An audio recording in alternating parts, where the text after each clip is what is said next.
এই এত সকাল সকাল কই যাচ্ছ তুমি? কোর্টে যাচ্ছি, 20,000 টাকা দাও। আমি জানতাম তোর বাবা একদিন চিটিংবাজির মামলা খাবে। আমার বাপ চিটিংবাজের মামলা খাবে কেন? তোরে শান্তি কই অশান্তি ঘাড়ে ধরায় দিছে, এটা কি চিটিংবাজি ছিল না? কোর্টে যাচ্ছি তোর নামে নারী নির্যাতনের মামলা করতে।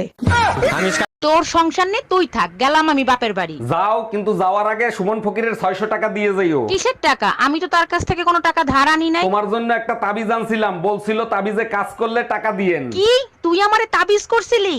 ভাবি, আপনি তো ড্রাইভিং পরীক্ষা দিতে যাবেন, একটা প্রশ্ন করব, উত্তর দিতে পারবেন? আরে অরুণ ভাই, আপনি যে কোনো প্রশ্ন করেন, সব প্রশ্নের উত্তর আমি দিতে পারবো। আচ্ছা বলেন তো, রাস্তার উপর কবরের মতো যেটা দেয়া থাকে ওইটা কেন দেয়া হয়? ওইটা দেখলে বুঝতে হবে গাড়ি স্লো করতে হবে, কারণ রাস্তা প্রেগনেন্ট হয়ে গেছে।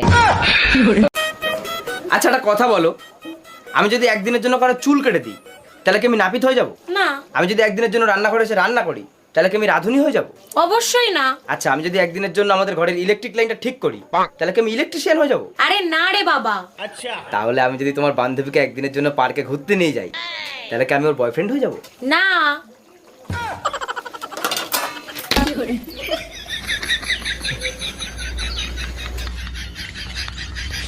সবার বর তাদের বউদেরকে সোনা মনা বাবু জানু বলে রাখে, আর আমারটা আরে কই গেলি রে?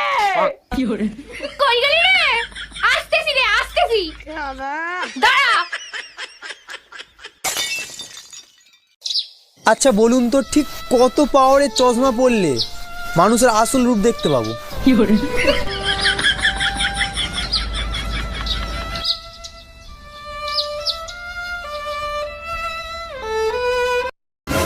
আচ্ছা বলো তো, চিকেনের মাকে কি বলে? কি বলে? কেন চিকেন কি মা? তাহলে চিকেনের বাবাকে কি বলে? কেন চিকেন কাবাব? কি বলে? তুমি এটাও জানো না? করবো না আমি তোমার সংসার, থাকো তুমি তোমার মেয়েকে নিয়ে, আমি চললাম বাপের বাড়ি। বাবা, মা চলে যাচ্ছে, মাকে আটকাও। কেন, তুই বলছিলি না বাবার বিয়ে খাবি? তোকে বাবার বিয়ে খাওয়াবো। কি মজা, কি মজা, বাবার বিয়ে খাবো, বিয়ে খাবো। ও আমি বাপের বাড়ি চলে যাবো, তুই একটা নতুন বিয়ে করবি? তোর বিয়ে আমি করাচ্ছি, যাবো না আমি বাপের বাড়ি। তোর বাড়ি ছাইরে আমি চলে গেলাম, খবরদার মনের ভুলেও আমারে ফোন দিবি না। পুরো গরম তোমারে সহ্য করছি শীতের অপেক্ষায়, এখন তুমি আমারে ছাইরা চলে যাবা? তোমার মতো স্বামী সংসার করার থেকে জাহান্নামে থাকা ভালো। তুমি আমারে ছাইরা যাইও না, সামনে শীত আসতেছে, তোমারে ছাড়া থাকতে পারবো না। বাবু, হ্যালো কুরিয়ার দাদা, তুমি কিন্তু এখন ভুলেও আমার বাড়ির সামনে পার্সেল দিতে এসো না, তুমি ঠিক 1 ঘন্টা পরে আমার বাড়ির সামনে আসো। আরে আমার বর বাড়ির সামনে ডান্ডা নিয়ে দাঁড়িয়ে আছে, আমাকে তো ডান্ডাতে ঠান্ডা করবেই, সাথে তোমাকেও করবে। হ্যাঁ তুমি কিন্তু ভুলেও আমার বাড়ির সামনে এসো না।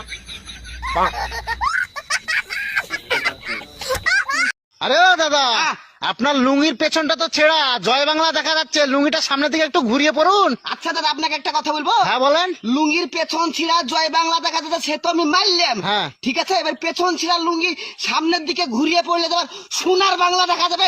আমার তো কথা বেশি বুঝেন নাকি? একই